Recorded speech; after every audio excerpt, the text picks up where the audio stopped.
The year is 957. You are golden-haired Norsemen. You are sailing back to Norway after you and your gang have been partying in some English village. It's not English anymore after you finish there. You're too drunk to remember anything. It's late at night. You hear some slave mumbling something about Jesus. He sounds pretty weak compared to Odin and Thor. And in any case, you will only adopt Jesus 100 years later. Life is good. You go to the back of the ship to cast your water, and suddenly a huge arm rises up, an octopus arm. I probably drank too much, you think to yourself. There is no such thing as too many drinks. You laugh and ignore the strange event that happened a moment ago. You go back to your corner, debating whether to get drunk with some female prisoner you took as booty, or sleep and rest before returning to the woman in Norway. But wait. Why is there a strange sound from the water?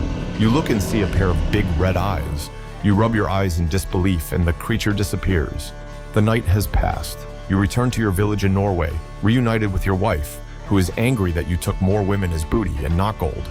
Your children who show no respect or affection towards you, but you don't really care about everything that interests you at the moment. Was what I saw yesterday real? This story is an example for some of the folk legends that led to the stories of the Hafgufa and Lyngbakr sea monsters in Norse mythology, who would sink ships, create eddies in the water, and make matzah from the blood of Christian children. Sorry, this is not the right legend. These monsters first appeared in the stories of Orvar Otter, a well-known Icelandic hero and a seafarer who went on adventures around the world and all the seas in it. At that time, it was the Atlantic Ocean. During his lifetime, he fought terrible monsters, married princesses with a beauty that challenged the gods, visited unknown lands.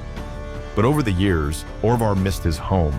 When he was young, there was a prophecy that his horse Faxi would kill him.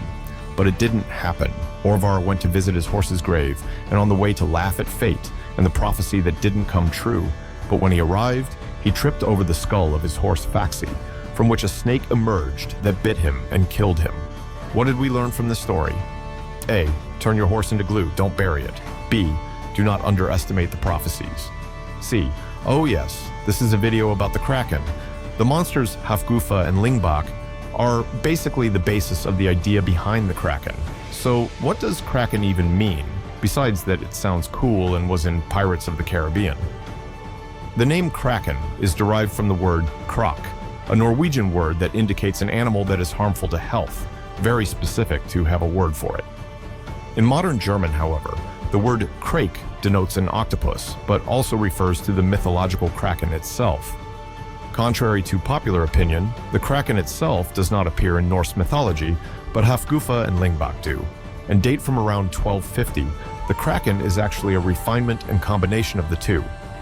The Kraken is said to live near the coasts of Norway and Iceland, and is described as a huge and evil creature, similar to a squid or a combination of an octopus and a crab. In folklore, he overturns and sinks ships, even the biggest ones, and eats the crew of sailors with his many arms. Sometimes it creates water eddies where it emerges.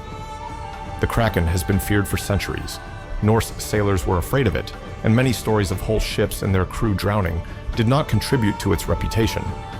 But despite the intense fear of it, the Kraken was a rare sight. There were not many sightings of it. Proof of this is when a fisherman caught a rare fish, it was customary to say, "You caught a Kraken." Nowadays, it is customary to say you caught a baddie. The Kraken continued over the years to be used as an object of fear. Hundreds of years after its first appearance, even the pirates knew and feared the Kraken.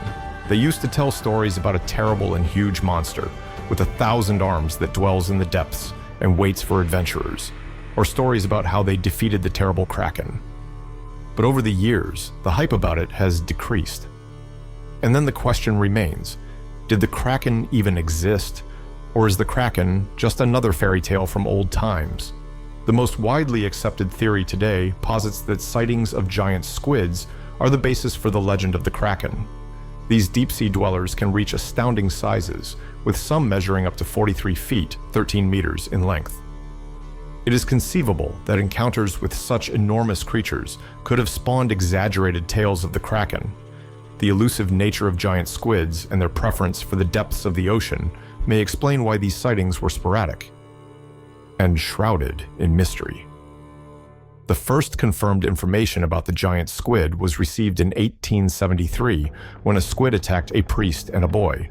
I wonder what the priest and boy did on this boat alone, in a light boat on Bell Island, Newfoundland. It was only in October 2004 that Japanese researchers were able to photograph for the first time a living giant squid in its natural habitat.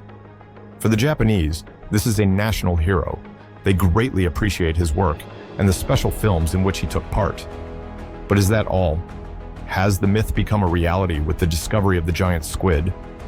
After all, it's not every day that a 1,000-year-old legend turns out to be true. This is a victory for cryptozoology researchers. This is a field that deals with the study of creatures, especially animals, which are generally considered mythological, imaginary, or extinct, and which may have been observed by humans. But without proof scientifically, most researchers are 40-year-olds living in a basement isolated from human society, or 15-year-olds with too many pimples and hours in front of ancient aliens.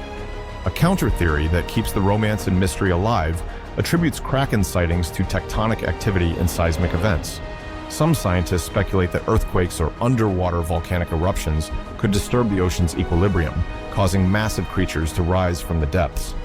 This theory suggests that these unusual events might temporarily displace deep-sea dwellers, bringing them closer to the surface and increasing the likelihood of encounters with seafarers, which leaves us to wait for a relatively large earthquake for Cthulhu to rise from the ground.